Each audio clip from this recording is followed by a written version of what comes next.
Kinonect ko agad nung nagbili ako ng cellphone, yung maliit ko na cellphone.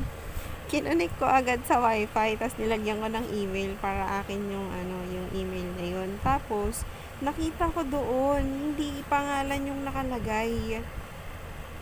Hindi ko na masyadong maalala, pero nasa blue ko yun na cellphone.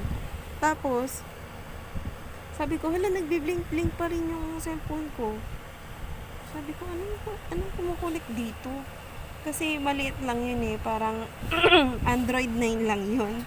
Android 9 siya, tapos yung cellphone ko na yun, binilang ko rin ng bagong SIM card. Binilang ko ng bagong SIM card, tapos nilagyan ko ng bagong email na bago ako umalis doon sa ano na yun, sa store na yun. Kumunik agad ako doon sa wifi. Nakita ko yung mga tapos natatawa ako kasi nakunikan niya pa rin. Kinonikan niya pa rin. Nakita ko yung mga listahan ng mga kumpanya. Kaya maririnig, halimbawa, ipinanghack ka or nahack ka. Nakita ko yung mga listahan ng mga kumpanya na nandoon. Sobrang dami. Sobrang dami. Hindi ko alam kung buong mundo ba yun, or hindi ko alam kung dito lang yun sa Pilipinas.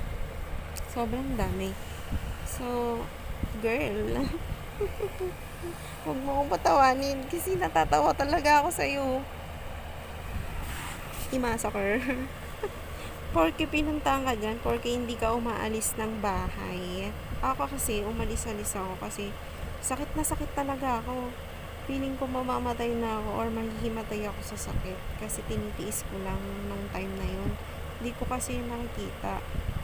Hindi ako makatulog, tapos lalabas ako ng mga anong oras yun, mga alas 12, ganyan, alaon na, hindi ako makatulog. Sabi ko, buti na lang hindi na dumugo, baka naubos na yung dugo ko, or nawala na, nabaog na ako ng tuluyan. Tapos yung dede ko sumasakit, parang may tumutusok-tusok dito. Ganun yung nangyari.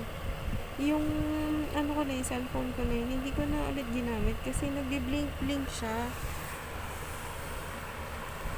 Nagbi-blink-blink na naman siya, tapos hindi ko siya nalalagyan ng may recording din ako kasi doon. Hindi ko na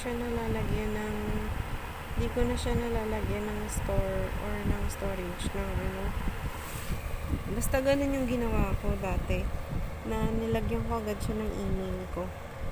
Tapos nakita ko doon kung sino yung user. Ang alam ko, na-screenshot ko siya. Ewan ko lang kung na-delete ko na ulit.